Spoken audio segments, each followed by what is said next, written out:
You said, what are you known for? I don't really want to be known for Field of Dreams. I don't want to be known for Cialdini. I don't want to be known for Tony. I want to be known for my future. What do I want to be known for? Owning a baseball team. That's what I want to be known for. Like, if your past is the highlight, everything is downhill.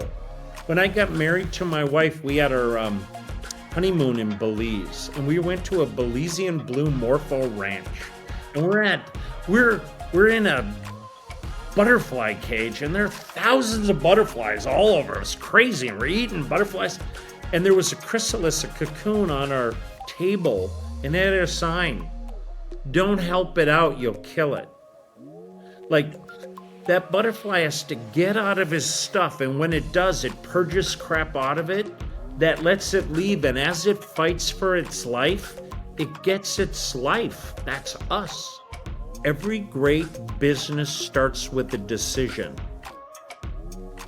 not to work with everyone. Strategy is not what you do, it's strategy is what you won't do. Great marketing is who you won't work with. It's saying no. It's putting not only a floor, but a kind.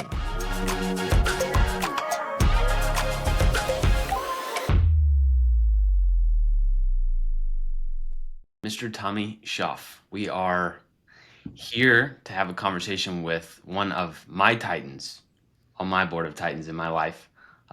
You're a huge deal in my life. You've made an incredible impact, and I'm so glad that I get to actually have the conversation with you on camera that is recorded. Hopefully we don't have to bleep any of it out, but our conversations are always the best. So I'm glad you're here. Well, great. I'll try on Good Friday not to do any bleeping. Thanks. I appreciate that. Tommy, you might actually be the most interesting man in the world. That is silly. You have done some incredible things. You've sat at the right hand of some of these guys that a lot of people don't know, like Tony Robbins or Robert Cialdini, like, just huge deals in this world. You like bobbleheads. You like baseball. You have some sort of relationship with the Field of Dreams movie. So why don't you tell us, who is Tommy Schaaf and what's your story? Oh, Lord. My name's Tommy Schaaf. I live in St. Louis, Missouri. Came from North Dakota originally, and big picture, after changing jobs a bunch of times, found myself chronically unemployable, meaning like I just could not take orders. And at 29 said, why don't I start a firm and invent products for a living? I invented products for about 60 companies, and I found out the best ones that we ever came up with, they never got sold. People couldn't sell them inside, and so I said, well, I'm going to go teach people how to sell. And that was in 1997, and that's been 28 years. And thanks to that, I've been able to meet interesting people, great, phenomenal achievers like yourself. And what helped me get to the gate was studying from, just like you. You're ahead of me at my age. But you always look for like who are the best, and then you spend a fortune. I would go spend a fortune to be close to Tony, and then I'd go work for him, or I'd go work with Robert Cialdini. And after a while, you learn their moves, you learn their ideas, but they don't know your things.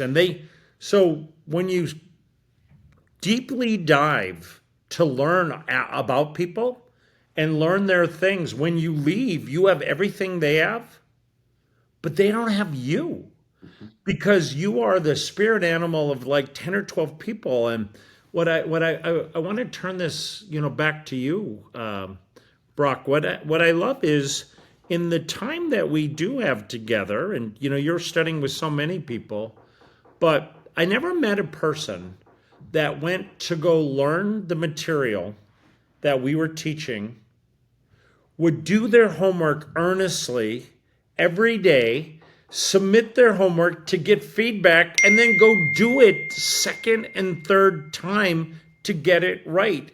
You are the quintessential learning machine, and such a blessing to any person that gets to hopefully contribute to you. And Candidly, when somebody gets to teach you, they become better teachers and they feel like, boy, this is worth it all. So Mm, thank you for that. I really thank you. appreciate that about you.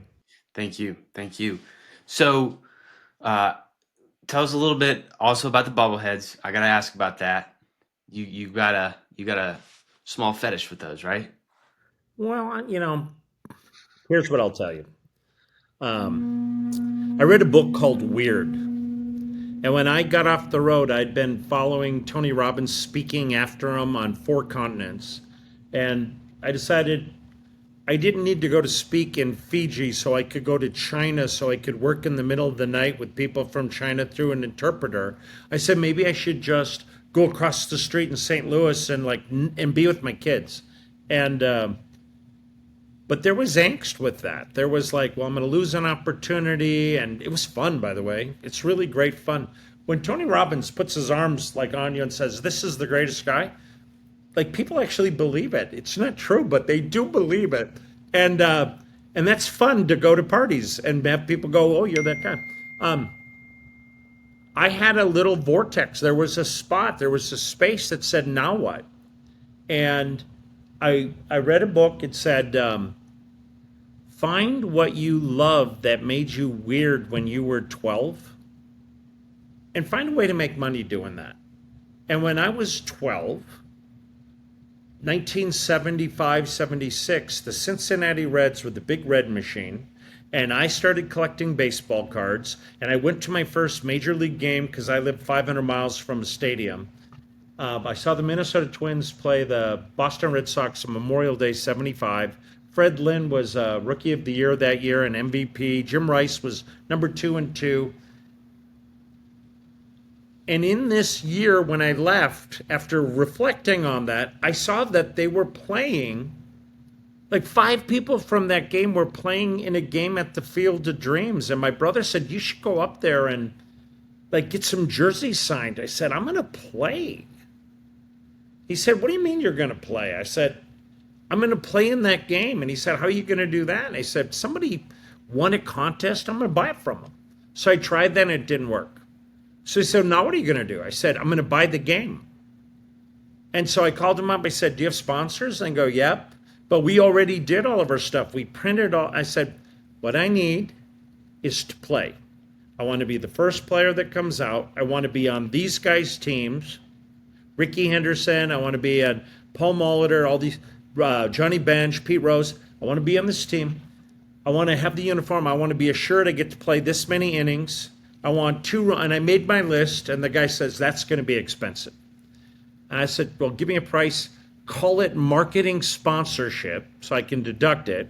And I get this thing, and he calls me. He goes, "Oh, it's going to be expensive."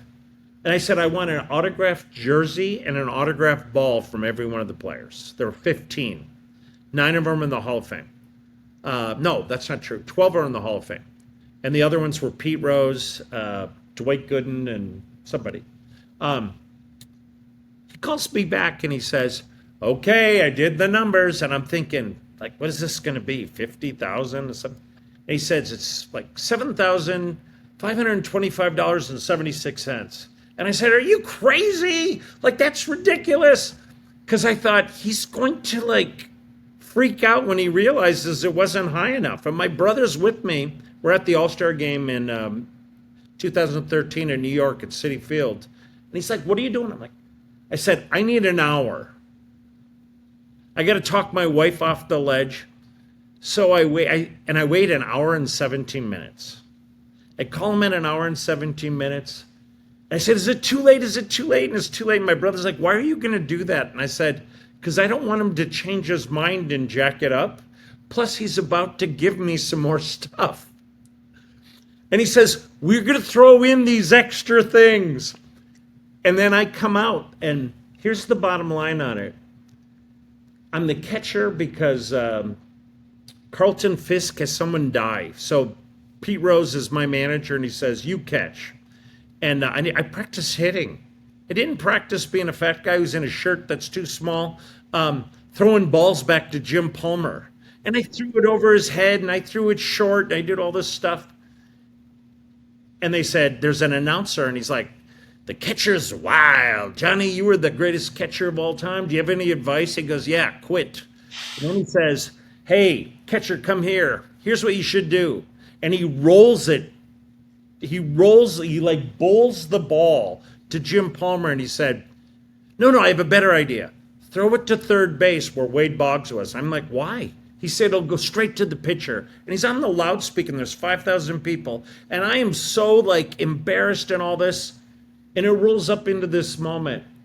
He says, he comes out to bat and he hands me his bat. He takes away my glove and he said, I give up. You hit, I catch. I'm up, I get a hit. That picture of that at bat is the front page of every sports page in the United States, AP. And it says, Jim Palmer throws to Reggie Jackson at the fundraiser. And I took the picture, I put it on my Facebook, and I go, the catcher not pictured is me. And my friend says, on Facebook, he says, yeah, that batter is right-handed. Reggie Jackson's left-handed. Then another guy says, yeah, and Reggie Jackson is definitely black. And I look at it, I go, who is that? And my wife said, that's you. I said, no, I'm the catcher. I'm catching. She goes, not for one pitch.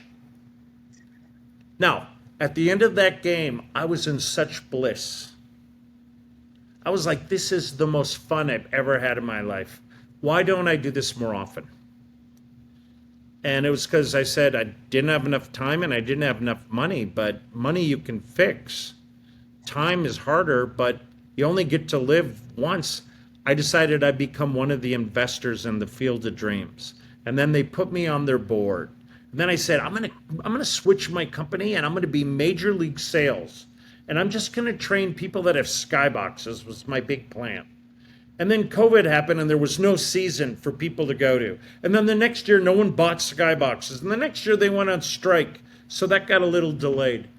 But along that path, a guy that I had served gave me $5,000, $250 a card for certificates for eBay. And now I got this stack of them. I have 20 of these cards. I'm like, what to do with them? But I saw somebody that I bought something from had a bobblehead collection. I thought, I don't have any. Maybe I should buy bobbleheads. So I started buying bobbleheads. And, I don't know what I got out of that. Like, let's say I got 300 bobbleheads or something. I thought, I wonder what the world record is. And I saw a number. And I said, well, that's just math. So I said, well, I think I'm going to get the world record. And at the time, I think it said 2871. And so I went out and I started acquiring players that I liked and teams. Then I found out there are people that have more than that. You had to pay to get the record. You had to have it certified. Then I said, well, what's the most? Some guy said, I think a guy's got 5,000. I said, well, then I'm going to get 5,001. I have 7,014 now. And there's 30 shelves of them. And I did it, candidly, to create a brand. I would say, you know what? I'm a baseball guy. I got an art collection and I have hundreds of bats and I have thousands of balls and I have uniforms and I have the Field of Dreams because it's an analogy of how I look at the world. And so I'm not addicted to bobbleheads, although any guy with 7,000 6-inch things that shake their head yes, and I might have the most need for approval of any person you know. That might be closer to the truth than not, but that's how it all happened. Yeah, I love that. That's incredible. And I think one of the things that I love the most is the fact that, you talk about the Field of Dreams and it wasn't, oh, well, I can't play. Well, what do I need to do next? Well, I'm just going to buy the game. And then buying the game turned into buying the field. And now you have this incredible. I don't anymore, by the way. So what that turned into was, let's get a major league field and host a game. Yep. Then it became, no, let's build a stadium around that and let's make a park. And then let's go. But sadly, my head partner was Frank Thomas from the White Sox. Mm-hmm. And he sold September 4th and we had to sell with him. Mm. So on September 4th, sadly, my adventure as an owner of the Field of Dreams ended, but it opened up a new one. I have petitioned and I'm hoping to have the Northwoods summer team. Um, and I'm hoping to have that in the summer of 2027. We're building the stadium there now. I say we're, they're building it now. In 26, they'll host a new game. This year it's at Bristol Speedway in Tennessee. We should go. And August 2nd. And then in 2027, that season of the Northwoods, I would say that your brother, Jack, right? That's the Mhm. thrower. That's I'd the be like, he'd be great on our team, but he'll be in the majors by then. So no, no, Jack can never play for the, but maybe he can play at the Field of Dreams maybe. major league team. That would be pretty awesome. That would be That pretty awesome. would that day happens, I'll buy you tickets. I'll go. Okay, I'll be there for that one. But what I wanted to say there was like you have impacted me probably more than anybody, and probably along with me, so many other advisors and clients of yours about the power of dreaming and how important that is for somebody's life. Why do you talk so much about dreaming and understanding your dreams? That's an interesting question, and let's just sort this out. I haven't inspired you more than anyone. I know who you train with. I know who you know. Your dad, first of all, has inspired you more than anyone. So that would be the truth. And I'm just honored to be somewhere in the fine print of your list. But why? You know, my parents didn't have a lot. My dad has an eighth grade education, got his GED in the military. My mom snuck through high school. I didn't know a person that had a college degree um, besides my teachers as a kid. And I think I was 20 before I was ever on a flight on an airplane. I'd only been to 4 or 5 states, rural, small town. Hell, I had played the accordion. I mean, like, this is dim. Um,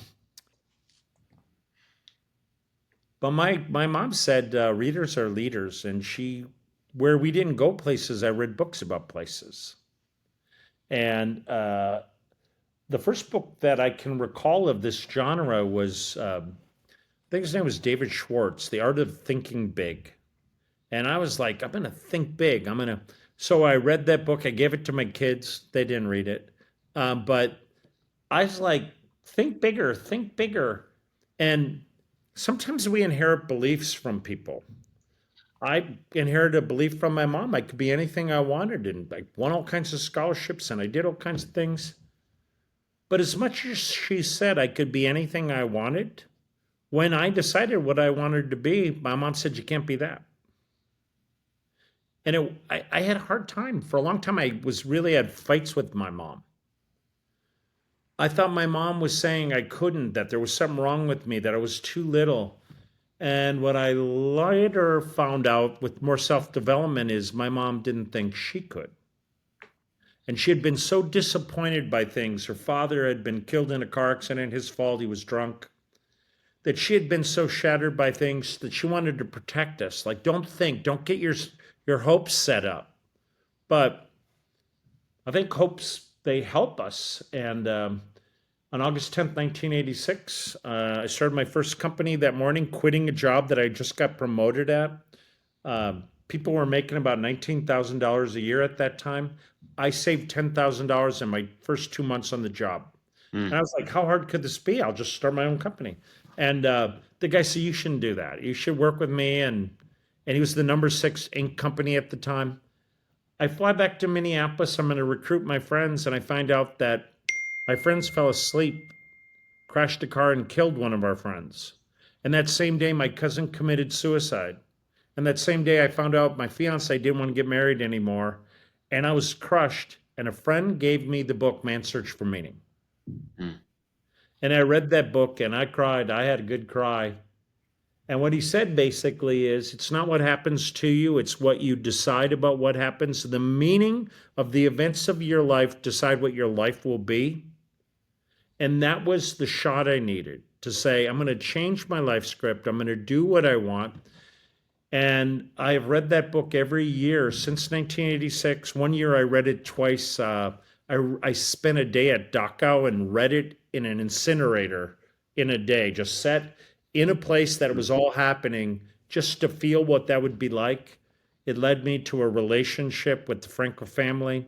I connected him to Tony Robbins, got the rights to the movie, gave it to Tony Robbins. Then he lost it because he didn't do anything. Then he got it back, and um, but that incident of reading The Magic of Thinking Big, doing some things, getting some dreams, reading the book, then I said, if I can see it, a guy that I later on would study with was Paul J. Meyer, and I don't know if you ever made it to his world, but he ran a company called Success Motivational Institute, and I used to fly down to Dallas, drive to Waco, Texas to talk to him. And he is actually the biggest motivational speaker guy ever. He sold $3 billion of products, mostly in Asia, and I'm talking about $3 billion in the 80s, 90s, not Wow. now. Wow. And he had 86 companies. When I took my kid to Baylor for the first time, where my second kid enrolled, I recall sitting in the basketball arena looking up and it said Paul J. Meyer Arena. And he never even went to school there. He gave them a basketball facility for a school he didn't go to. It's crazy. And he'd said if you could visualize, like whatever you vividly imagine, something you could do. And so I took those tapes and I listened and I wrote and I wrote and I wrote and I wrote. And not everything that I wrote came true, but a lot of it did. And I'm not dead yet. But you got to have a why. Simon Sinek, if you got to have, what's the why? Find the why, there'll be no try. I train people for a living, and not everyone's Brock Fortner. Brock Fortner's got his own list. Brock Fortner's got, I have an agenda. I'm going to do that homework. I'm going to learn. I'm going to get out. I'm going to learn something else. Wow, you're a machine. So, not being as good a student as you are, Brock, I would focus on the what do I want? What do I want? What do I want? And that would help me figure out what do I got to do that. And so many people, you collect quotes, right? Mm-hmm. What's your favorite? And then I'll tell you one of mine. One of my favorite, you just had to hit me on the spot. You've been doing it to me. It's only tit for tat. I think there's two quotes from Einstein. One is about the fact that your brain is not meant to keep your thoughts, but to create your thoughts, and a pen is to let them out. And the other one is talks about don't become a man of something, but become a person of value. Yeah, I've read that too. Sounds like Sir Edward Nathan Hale or something like that. Here's my quote that I was thinking of as you spoke. A goldfish grows to the size of its bowl. My sister-in-law and her family, they had a big aquarium. You could put like a shark in it. They put a goldfish in it. They named it Rainbow. I swear to God, Rainbow got like 13 inches. Mm. It was giant. Like, like feed my dog. We'd go over and feed the fish, and it'd be like, I don't know, like how much do you feed? Like that thing. I think that a lot of people, they have all kinds of talent, but they're goldfish in a dime store goldfish bowl that was only supposed to get them to the next destination. It wasn't supposed to be home, and they decided to live in it. And if I want to help people do something, my ability to contribute is limited by the size of their bowl. So I ask people to go through a meticulous exercise. I call it the Field of Dreams. That what do you want to fun and what's inspiring and like all these different attributes. Because if I can get them to think about things that are meaningful and not just for them and not just materialistic, it could be character, it could be serving, it could be stewardship, it could be faith, it could be a lot of things. But if you're up to bigger things, then I got a chance to help you. But if you're not up to anything, I can't help you anything. And whereas you're every educator's dream, person that's self-motivated, that wants to learn and does the work and asks for like, how can I do extra credit? Not everyone's like that. But so I prefer a class full of you The problem is there are only three of you. So we got to find, like, we have to convert some people. That's my evangelism. Okay. So we've talked about a lot of what you've done, not even covered like half of it. But what are you most known for, Tommy? I don't know. Uh, by who? Anybody, if somebody was to ask you and they said, what are you most known for? And it was just somebody off the street. Probably nothing. Um, I didn't ever have a goal to be known. I don't really market. What I'd like to be known for is I do what I say. So I You help certain kind of people. hmm I'm very fortunate that I have 17 generations of referrals. I track them. you do. Somebody became a client who sent somebody, who sent somebody, who sent 17 times. I was in church one day and they were reading scripture and I paid attention. I didn't hear what they said, but I got the point.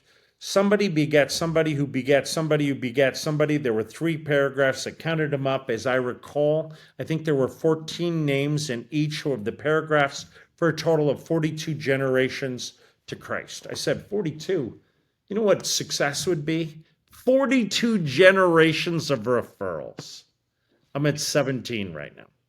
So, I don't take clients that I'm not going to make a difference. Not everyone that becomes my client does the work, hmm but I won't take you unless I think you will.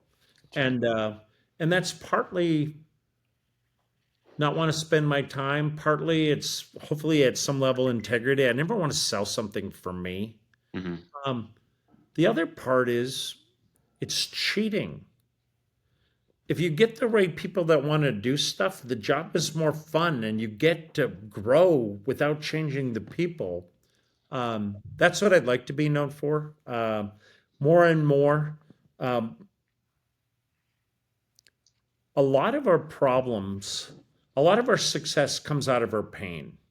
hmm A friend of mine, he had his foot run over and it crushed him. He's had 17 surgeries, going to have another one this summer.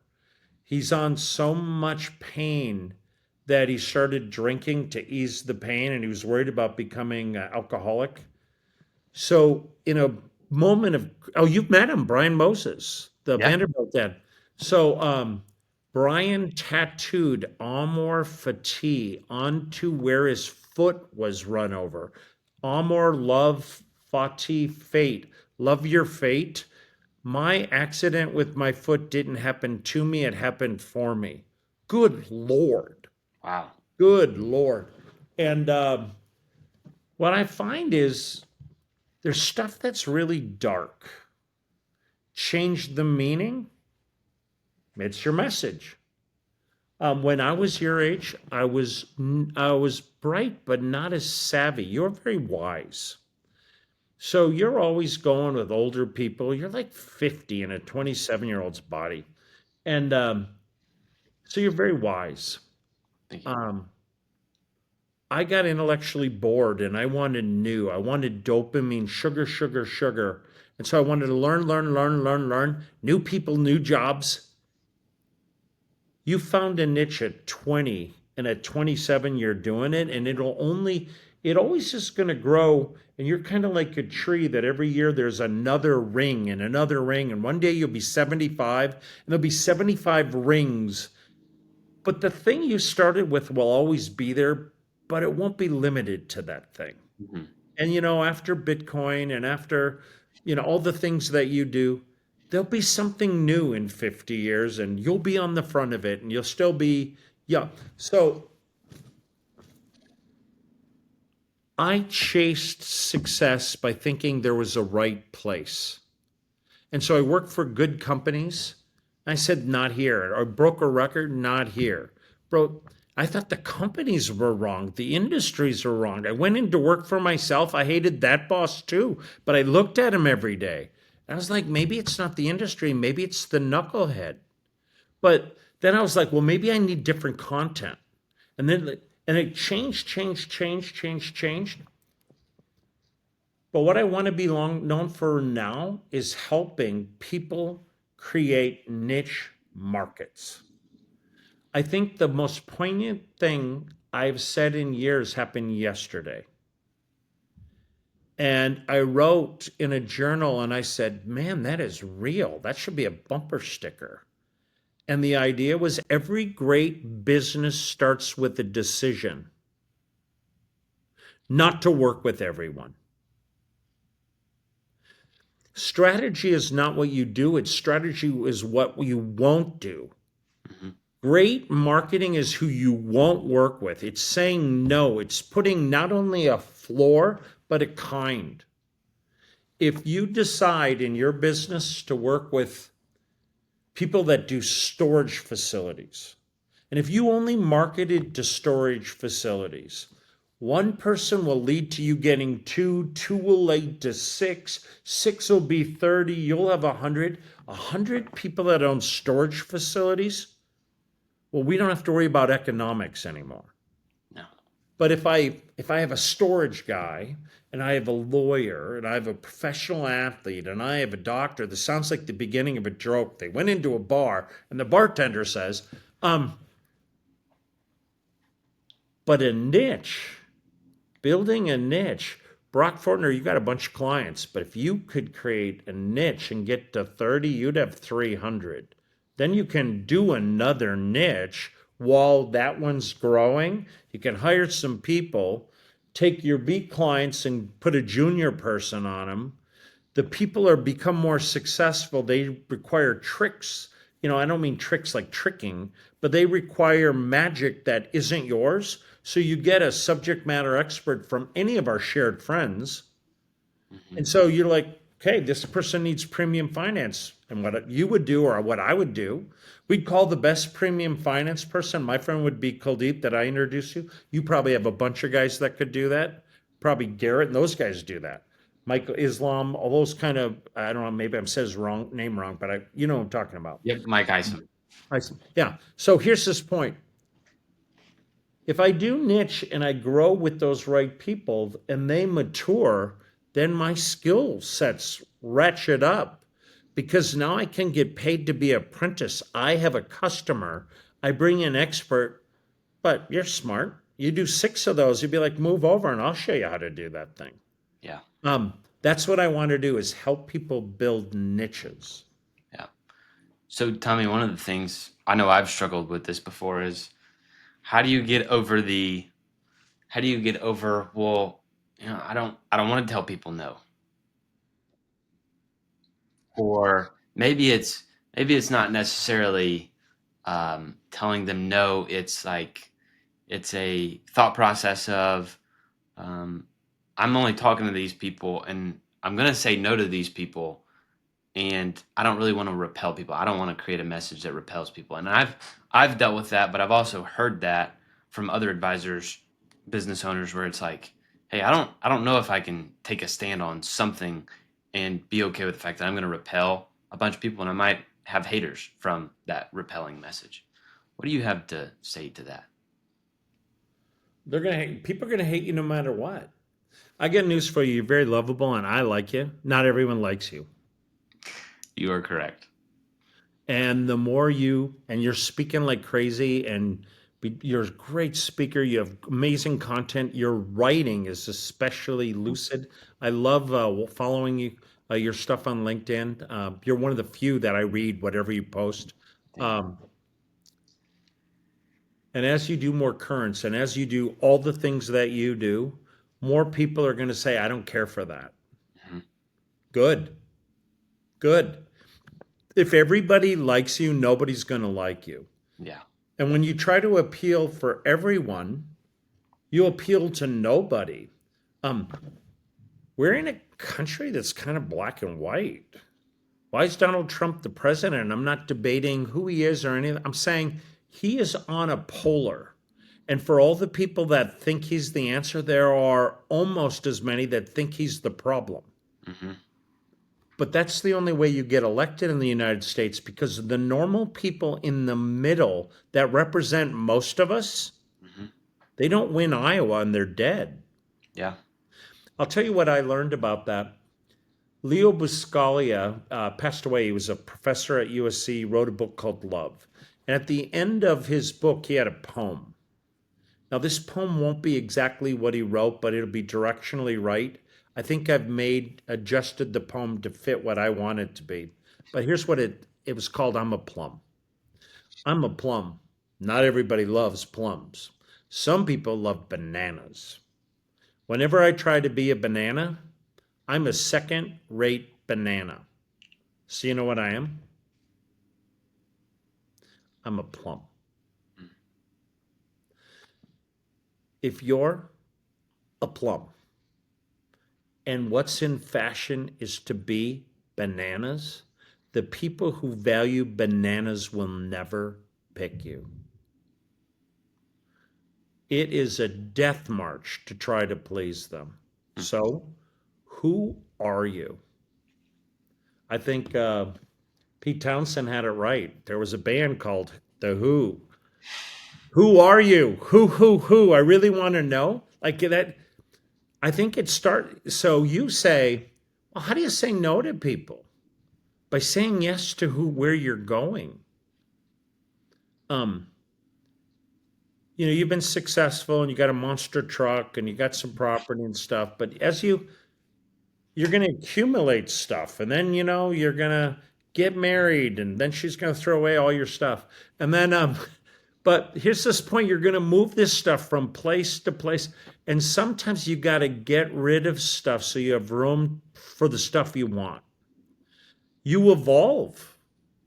Other people don't. A guy that changes as much as you, the more you please everyone, you'll outgrow them all because they won't keep up. Mm-hmm. So when I was about your age, I was selling corporations and I had trouble getting to the money. And my coach, who's still my friend, he's 87 now, 30 some years later. I hope we're friends in 30 years, 25 years, whatever. He says, I want you to write, I am a decision maker. I meet with decision makers for the purpose of making decisions. Look like a Simpson episode. I am a decision maker. I meet with decision makers for the purpose of making decisions. I wrote it. I put decision maker on my card and I would give it to them and they would chuckle, oh, you're a decision maker. And then I'd say, are you? And I stopped caring if people bought. I just wanted no's.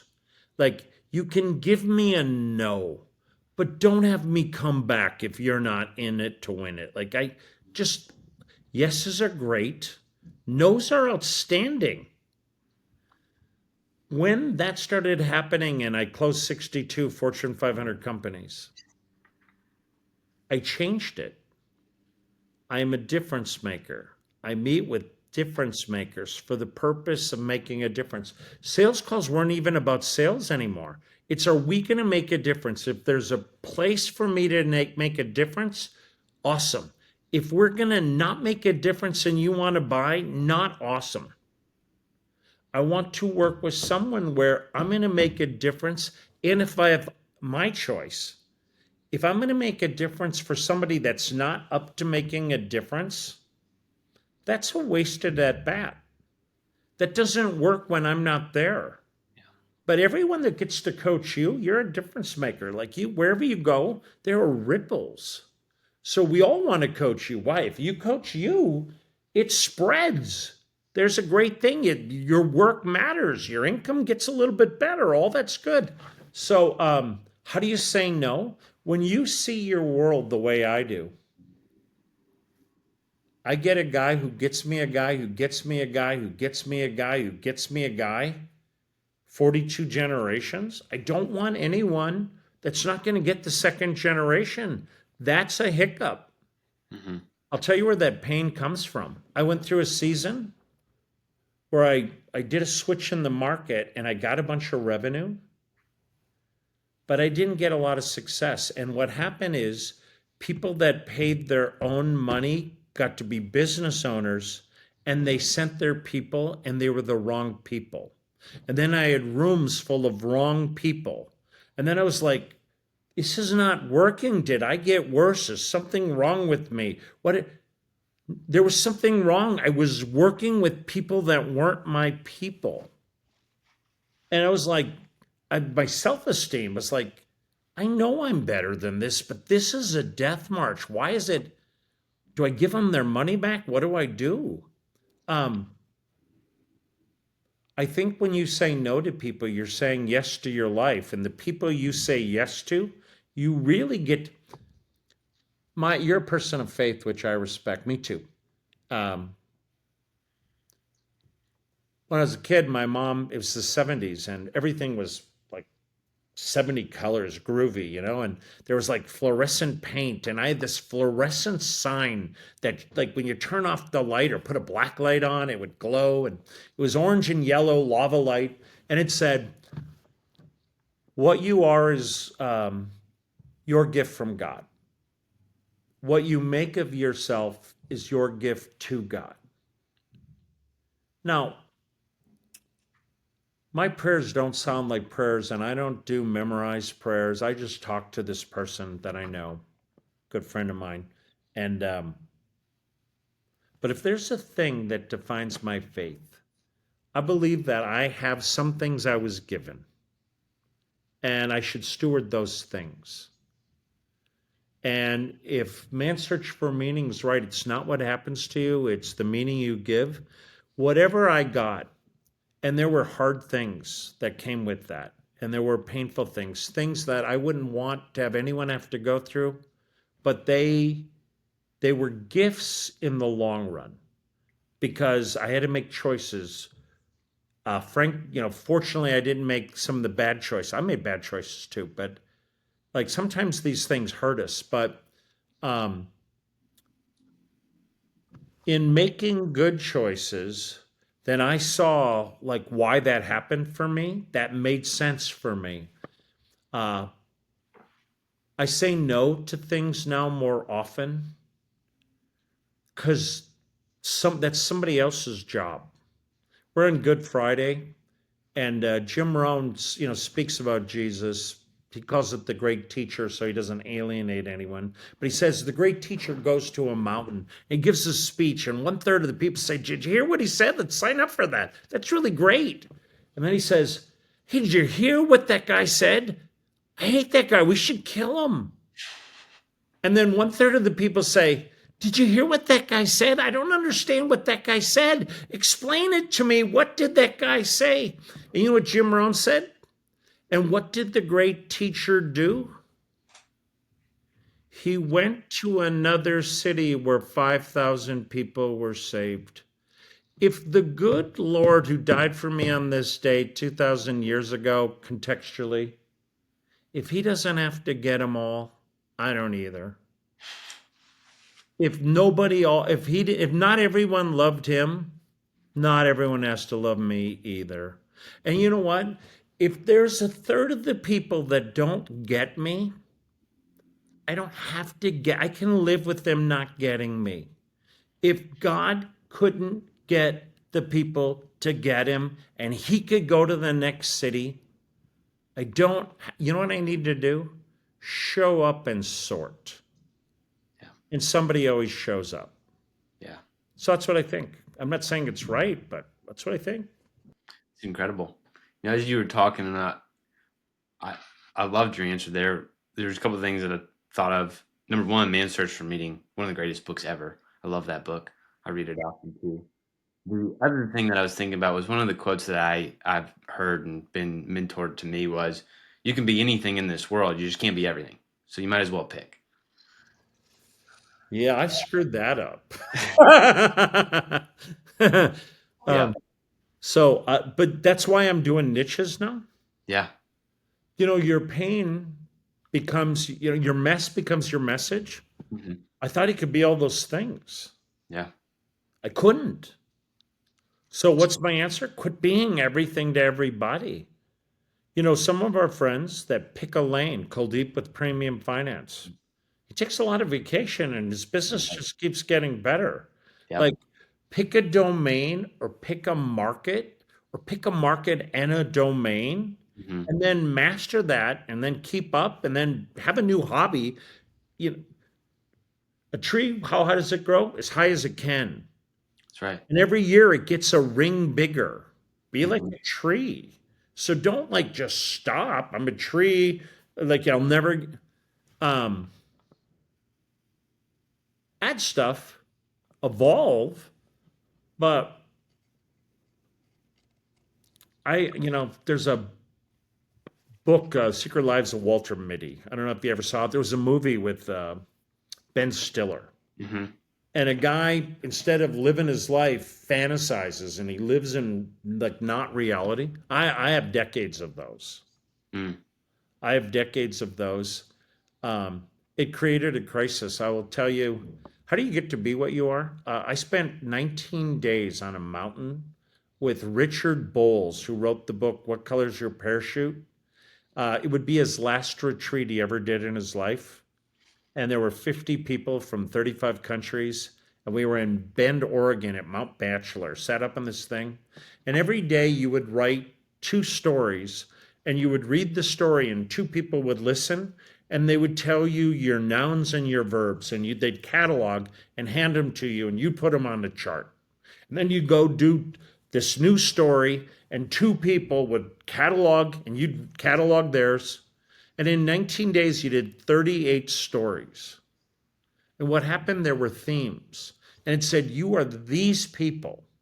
And these are things that you like to do. And these are things you like to do it too. And then you had to create your mission. And when it was done, I said, okay, I knew what I didn't want to do. But I was like, well, how could I could be a minister, I could be a counselor, I could be a salesperson, a marketer. And there were like 72 things that were on my list. I still have that sheet, like right around the corner. But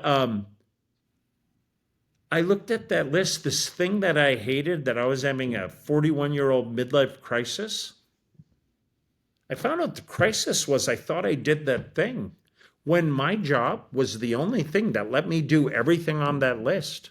I mean, I'm a preacher and I'm a teacher and I'm a coach and I'm a student and I'm a entrepreneur and I'm a lot of things. But I get paid away.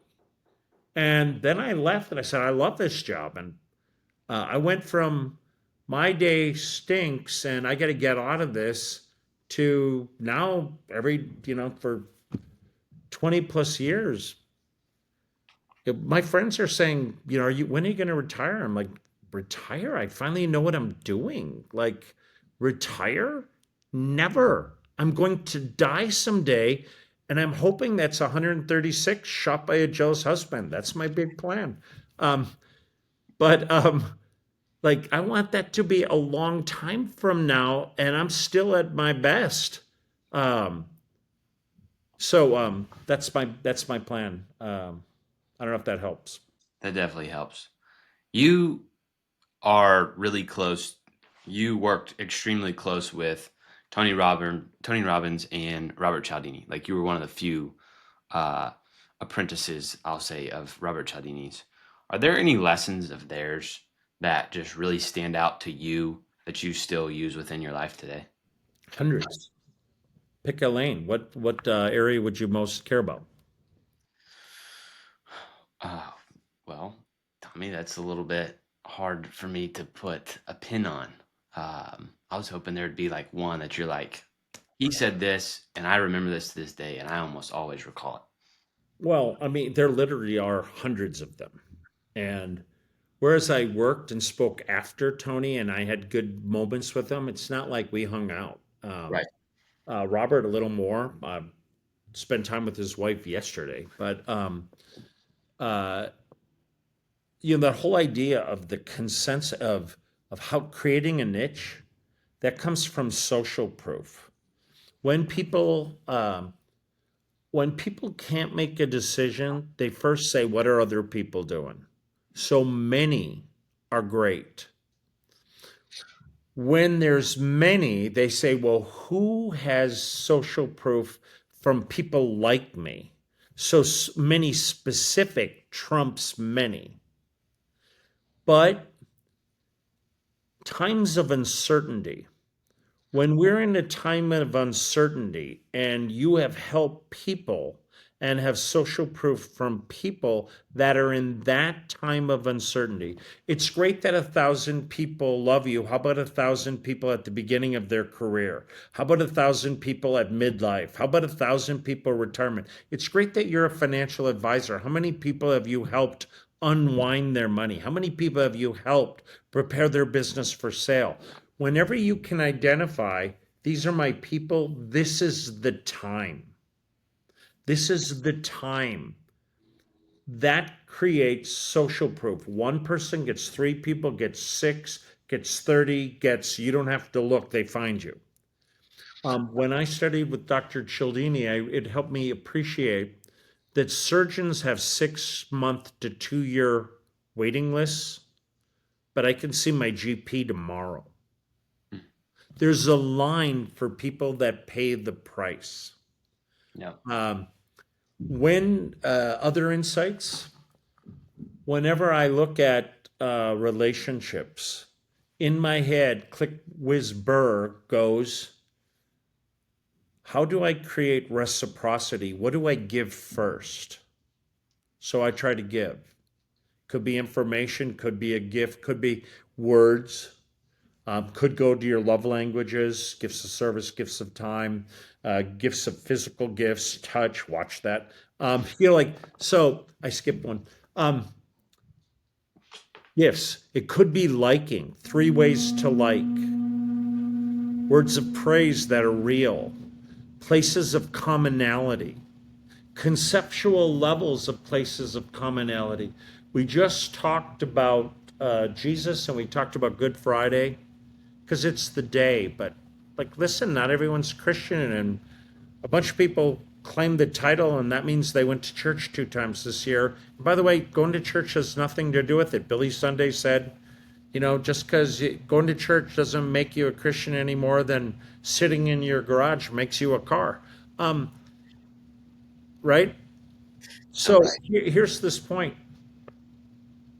If I say this is my denominational or religious construct that defines me, then people aren't that. I either have to recruit them or kill them. And throughout history, people have done that for thousands of years. Yeah. But I can change that to say we are people of faith. And now the Jew and the Muslim and the tree person and we can all be like, we do it differently, but what we respect is that. And one of the things I respect about my young son that reminds me of a bit of me of you, and I've asked him to be more like you. I'm like, this guy is like, I'm just telling you, be like Brock Fortner. When he was a kid, he was in a gifted, talented program. And there was a kid that was Bosnian descent that was Muslim. And there was a kid that was Jewish descent. And the three kids of these disparate things, they've been like best buddies for 18 years. Like this summer, my son's going to Bosnia with his Muslim friend to see what it was like to be from there, right? That is lovely. That's gorgeous and beautiful. And what makes that possible? What I learned from studying Cialdini is if I knew who I was, and then I learned conceptually what that fit in, and I could recognize that people that are different than me conceptually are in a bucket. I could start with who they are and say, where are we more abstractly the same and be the same? And where that came from, Cialdini showed me a study. And here's what it was. In World War II, there were Jews in Japan. And of course, Japan was connected to the Italians, Mussolini, and Hitler in Germany. And they're like, we are Jews in Italy and your friends are trying to kill us in Europe. Do we have to worry? How should we know that we're going to be safe? And they said, well, come back and make us a presentation why we should reject our partners to protect you. And the first rabbi comes in and he's young and not so bright. I mean, he's smart, but he's not wise. And he gives them a lecture, and the Torah says, and it's dead. The second old guy said, you should protect us because we're both Asian. He redefined that being a Jew from Israel was to be Asian. And they said, you will not ever be harmed. By changing the construct conceptually, they created peace in a millisecond. That's crazy. Wow. That's liking. Similarly is kin. Now, not everyone loves their family. I do. I believe you do. I do. So we're thankful for our parents and we're thankful, but sometimes we have stuff that happens and sometimes there's bad apples and all that. But even if there are people in your family you don't love, if someone comes after your family, be like, those are our people not to love, so knock it off. Like, we rise to protect our own. And the reason is there is a force of kin. Kin. I've learned that kin is strong. And so when I recommend things, I won't recommend things I wouldn't say to my dad. I won't recommend things that I wouldn't say to my brother or my son. So everyone, I put in a frame, if this was my relative, if I had to face him at the holidays, if I had to defend this, if it wouldn't be something I would tell my family to do, then I'm not telling them this. I don't care what I'll get paid. So that's a integrity standpoint. But the second part is to frame it. If you were my son, if you were my little brother, if you were my older brother, if you were my mother, dad, sister, uncle, aunt, if that relationship, it's too familial, if I were your family CFO, if I worked for you, if I were your boss, here's what I would say. I frame it from a construct of a kin that's appropriate because it is the strongest motivator and rapport creator there is. So we don't do that to manipulate. We do it to say what is true, what's naturally arising. It has to be true. It has to be naturally arising, and it should be good for everyone. A thing that I learned, I used to see people as competition. Zero sum. If they go with me, then they lose. That's good. If they go with them, then I lose. Like, I don't know if I want to give this idea because what if they get it? Then they'll have my idea, but they'll have their idea. Yeah, that's pretty scarce. What I learned from Dr. Cialdini is it's always win-win-win. It's always win-win-win because if not, there's problems. You create problems and that's a challenge. People in my industry became cooperators. And my top 3 revenue sources are people that do what I do. That's crazy. I have 5 people in my life for over 20 years that we do joint work together. We fight over money every deal we do. It's a peculiar fight. We fight that the other person should get more of the money. We have no legal agreements, and the only hiccups we've ever had is the other person thought the other person should have more of the money. I am good with that life. I would be too. I'm good with that life. So the last one I could go with, I'll give you 2 more. Okay. What we have done in our past informs what we do in our future unless we bring the future to our present, which few people do. We do, but not everyone does that. Right. So you tell me that you love baseball, I'll tell you you have a baseball trip in your future. You tell me that you listen to jazz, and on your list of things will be is to do some jazz things. You love your family. 5 years from now, you're going to want to do some things with your family. You don't believe in your family, you don't put family into your future. If you have stewarded assets in your past, you will steward assets in your future. I want to know whenever I'm working, how do you spend your time and on your money? In my head, what's on your checks, your credit card statements, your ETFs and your Venmos, and the people that are in your text, that's your life. You tell me I find your phone, I know who you are. I want to know who you are because that tells me what you'll do and where I can contribute. If I can find out the imprint of your identity, at 5 years, I can say, where would you like your identity to be? At 10 years, where would you like your identity to be? At 20 years, what would you like your identity to be? At the end of life, what would you like your identity to be? In your work, Brock, and every industry is different, but if you say, I'm a patriarch, I'm a provider, I'm a protector, I'm a steward of my asset, I'm proud to be American and I'm not paying taxes unwisely. People can do their share. I'll never cheat, but I'll never give away foolishly. I can spend the money better than they can. If I can get people to share that at the front, they will live up to that at the end. And then they've decided to buy, and there isn't a fight, and we have a shorter sales cycle. So identity really matters. Prime decisions people make, shorten decisions. Leverage the past. In your business, the people that I love to help people sell are business owners, corporate executives, and professionals. And the reason is all of them have what I would call delayed gratification. I did something hard and expensive now because I wanted something great. I do hard things now to have easy things later.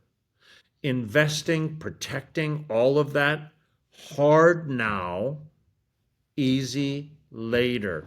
People who have done that. I went to school and got a graduate degree. I start a business. I get married and work it through.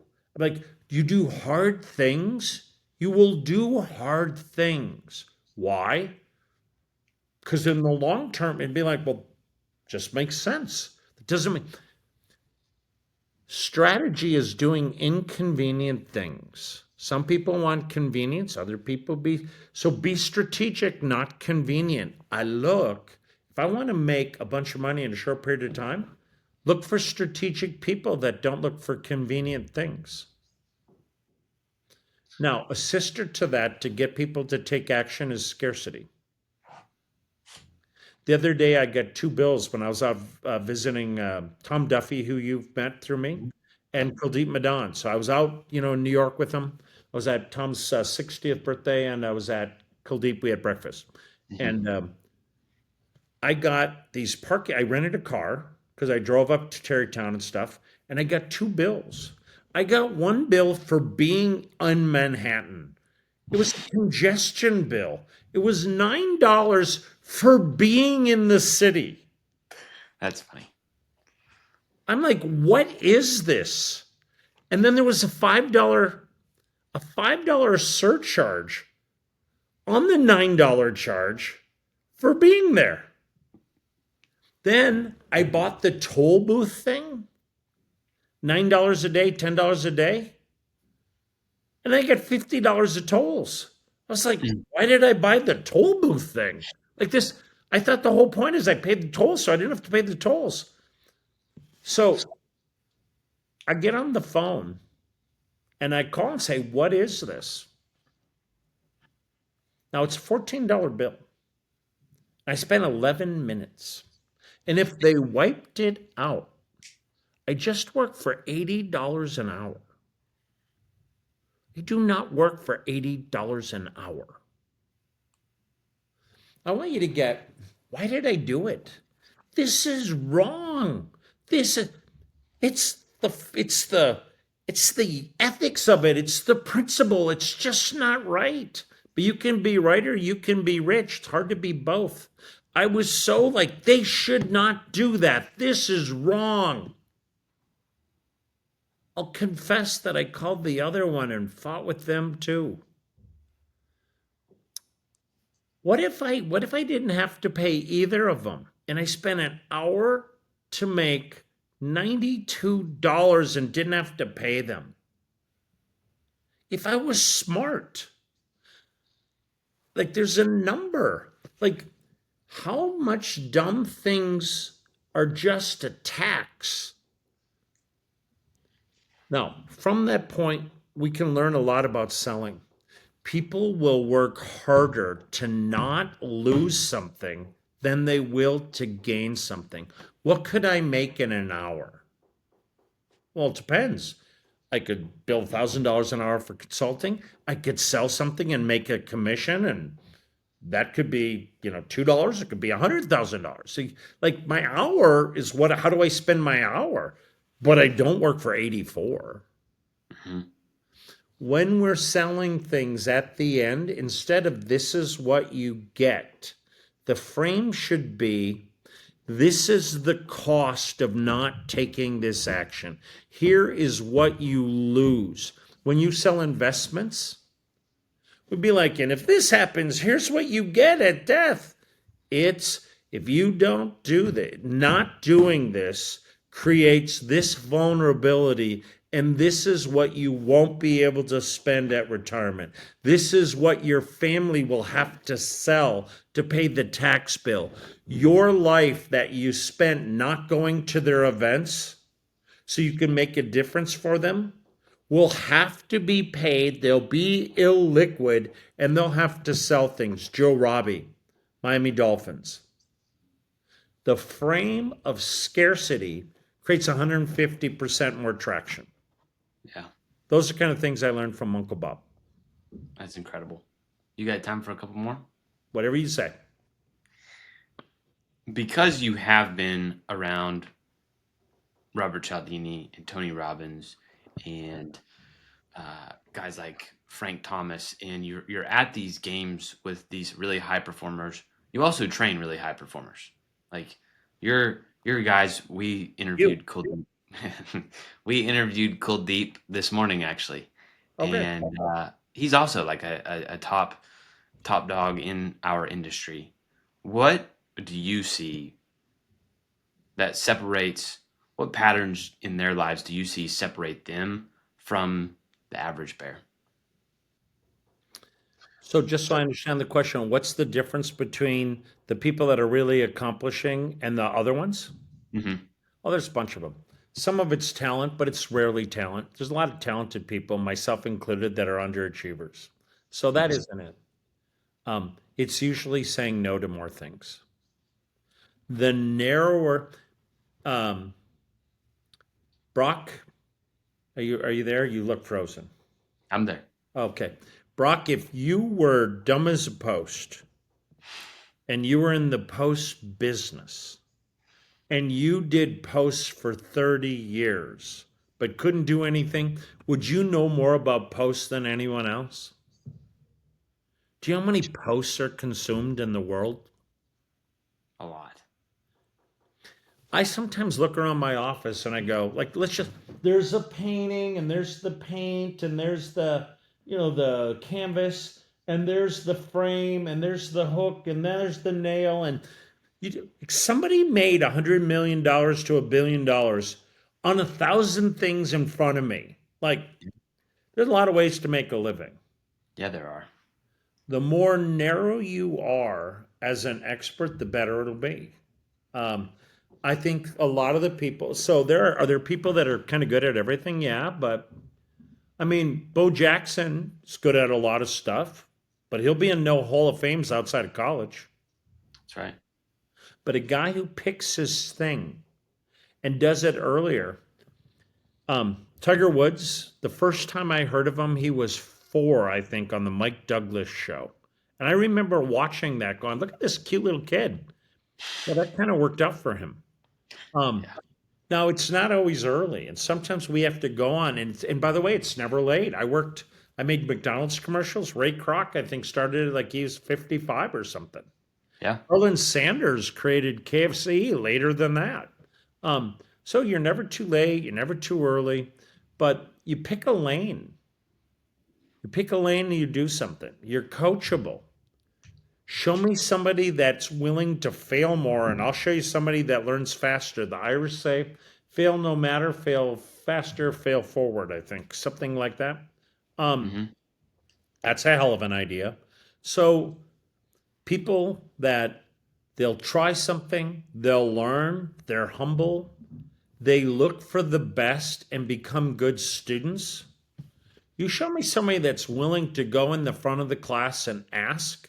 You show me a person in high school or college that stayed after and talked to the teacher, went to study day, created a relationship out of the class. I'll show you somebody that's going to get the job. Yeah. So early, late, some talent, lost a bunch, not afraid to shoot, debriefs and autopsies, all the dead stuff. Um, those are pretty good. I think none of this is stuff that I came up with, by the way. I mean, I get thousands of books, right? So do you. Um, they say you're the average of the 5 people you spend time with.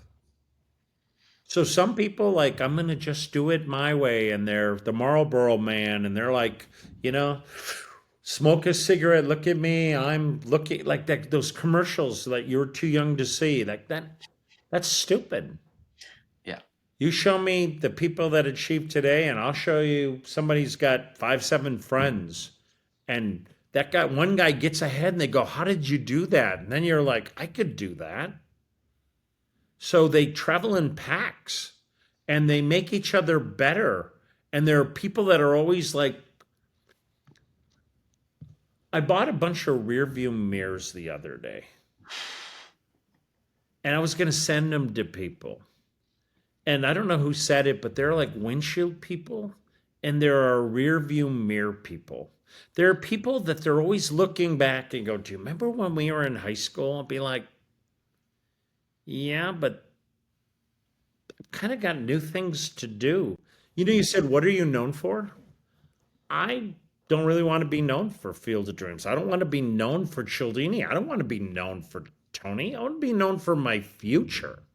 What do I want to be known for? Owning a baseball team. That's what I want to be known for.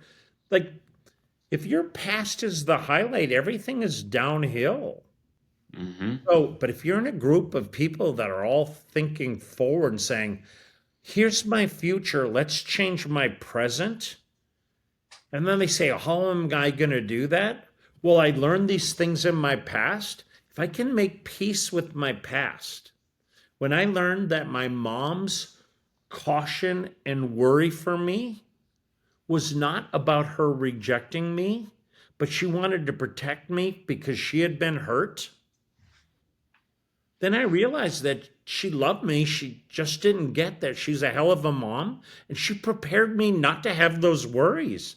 I didn't have her mom. My parents were transitional people that, despite their lack of education, created people that are self sufficient, that do amazing things.